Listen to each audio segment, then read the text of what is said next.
Coinbase announces tokenized stocks and much more. Today we'll break it down. Does this mean anything for you guys? Let's just jump right in. I do want to thank our sponsor today, and that's Tangem. You guys can get into self-custody over there. It's very easy to set up, and if you're brand new to crypto, this is the one thing you should be doing. Put it on your checklist for Santa Claus. Get yourself a Tangem card.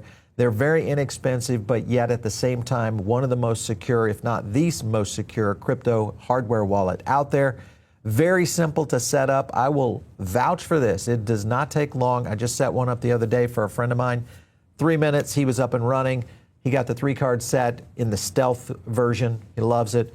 Go out there, check it out. Use our link. 10% will help you. If they've got discounts, they stack them for you. So make sure and use that link. We did do a video on Robinhood's announcements. This was the video that we did a full breakdown on this with Vlad and everything that was happening over at Skywalker Ranch. And of course, Coinbase came in right behind them and started with theirs. Let's go right to the first clip.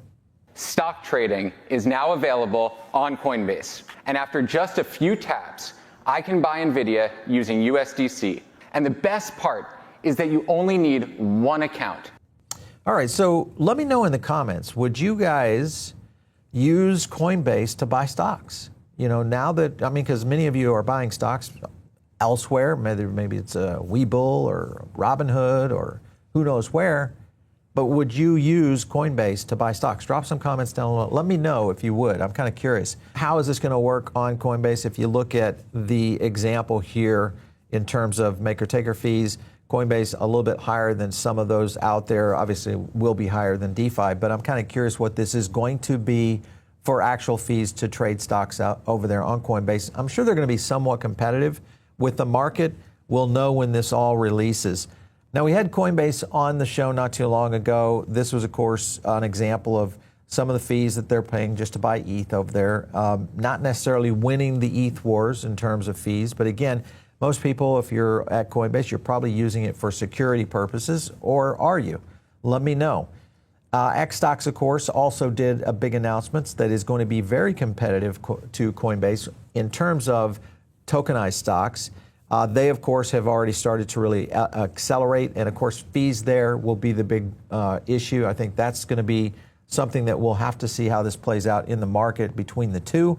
Now, I want to get into another announcement they made, which was prediction markets. We knew that one was coming, but here was their statement. Take a look. We're also launching prediction markets, from sports to crypto to entertainment. If you're into sports, you can trade on who will win the big game. And you can see, buying a contract is just as easy as buying Bitcoin. All right, so as you can see here, the fees have extended over onto prediction markets. Be aware of that. If you're making small bets, probably not necessarily the perfect thing. I anticipate those fees are probably going to get reduced because they're going to have to be competitive in the market going forward. Another area they're going to have to be competitive in is AI. We saw the announcements by Robinhood. Here is what Coinbase announced. Take a look. I am proud to introduce Coinbase Advisor.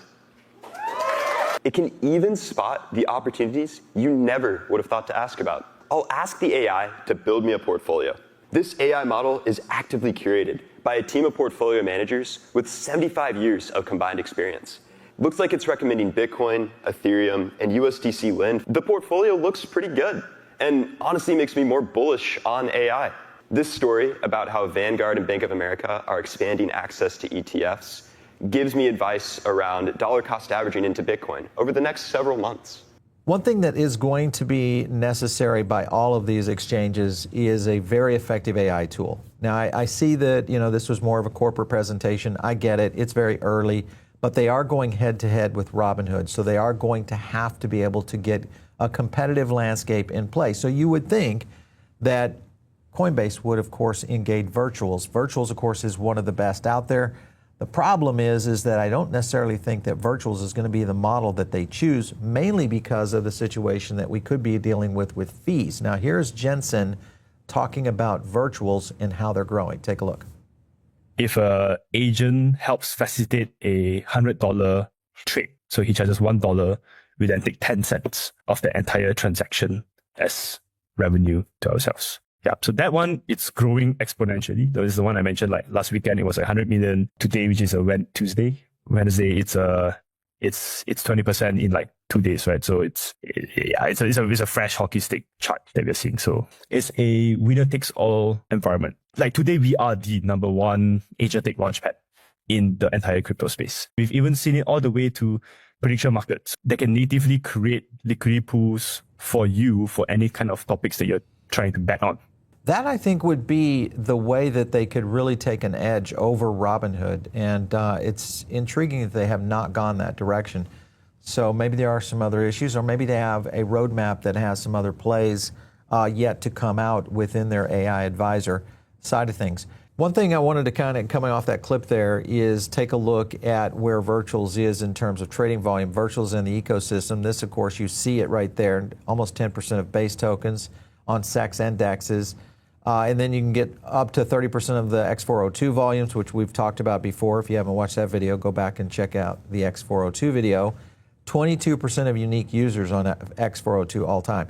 26% of market cap of all AI projects in crypto.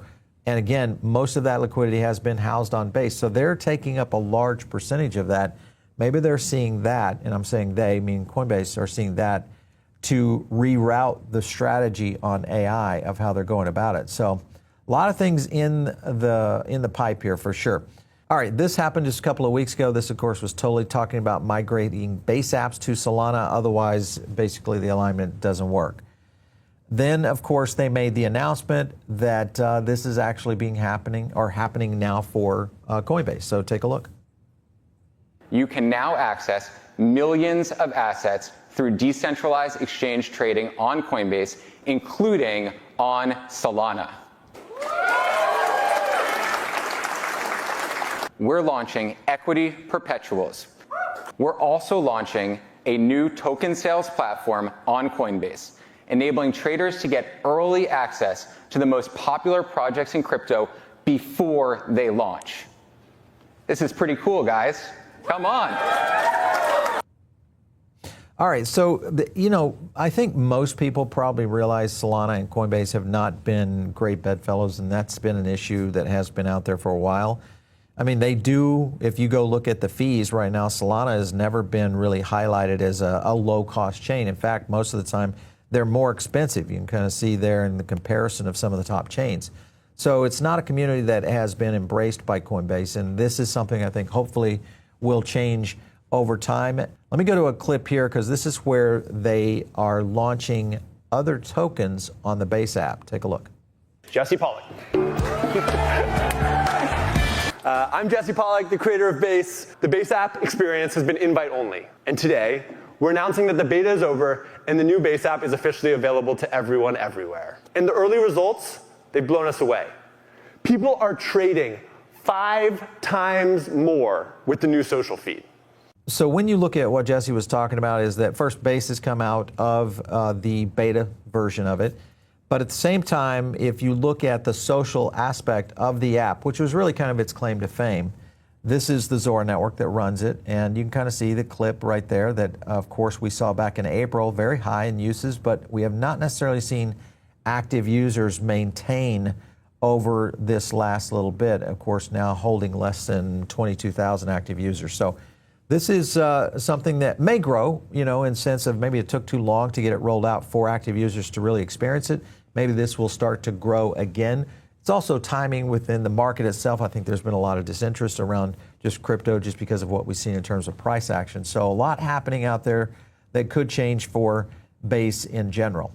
All right, so what Pollock was talking about there, obviously we're around the creator tokens that would be launched within the Base app. I don't necessarily think that is going to be a long-term win for Base in general. And creator tokens may end up out there, but I don't know that they'll be in an isolated app like that. This is probably going to be something that is probably going to go the direction of DeFi more so. The only one that's really winning on there right now is Aerodrome. That's mostly where the wins have been piling up for the Base app, not necessarily in a lot of these smaller projects. So something to keep an eye on there. There is, of course, the Jesse token, and it's available. It's out there live, and we'll watch. We'll see if this one goes well or not, because this is one of the kind of showcases of how this might play out for Coinbase. But right now, Dex Screener not proving very well on Jesse right now. And of course, this is setting over on the social feed of Zora. You can kind of see the movement right there. Other things I want to hit on is a couple more clips here. This one, of course, is Coinbase launching their business platform. This one intrigued me when I first listened to it. See what they had to say. We're announcing that you can now create your own custom branded stablecoin with Coinbase backed by USDC. The ability to embed your brand in every transaction, rewards on balances with best-in-class economics, and a seamless issuance process managed by Coinbase. Coinbase Tokenize. It combines issuance, custody, compliance, and trading all in one place. If you're a company or institution looking to tokenize your assets, get in touch with us. So that's our update. Increasing.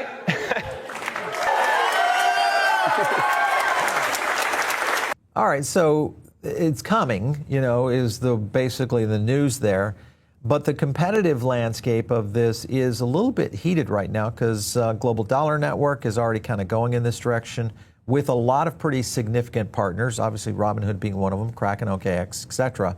But these are the partners that are lined up, and there's many more. I think they have like over 100 partners where you can do a custom stablecoin via the Global Dollar Network. So that is going to be a tough nut to crack, I think. Now, granted, Coinbase has the reach, they have distribution, they definitely have the awareness factor that could win over some major Fortune 500 companies or something like that. If they do, then they might get underneath it in terms of a press side of things where they're winning in this category. But coming to market with these business services is going to be critical going forward. Now, here was the reaction by CNBC. Remember, Coinbase is a publicly traded company to this event. Take a look. Now, I just sat down with CEO Brian Armstrong, and he insists this is not a copy-paste of the Robinhood playbook. But the space is getting crowded fast. Kalshi and Polymarket are battling it out, and Robinhood just jumped deeper into sports by adding NFL event contracts last night. So you got Robinhood also getting into these prediction markets, leaning in, as they would say.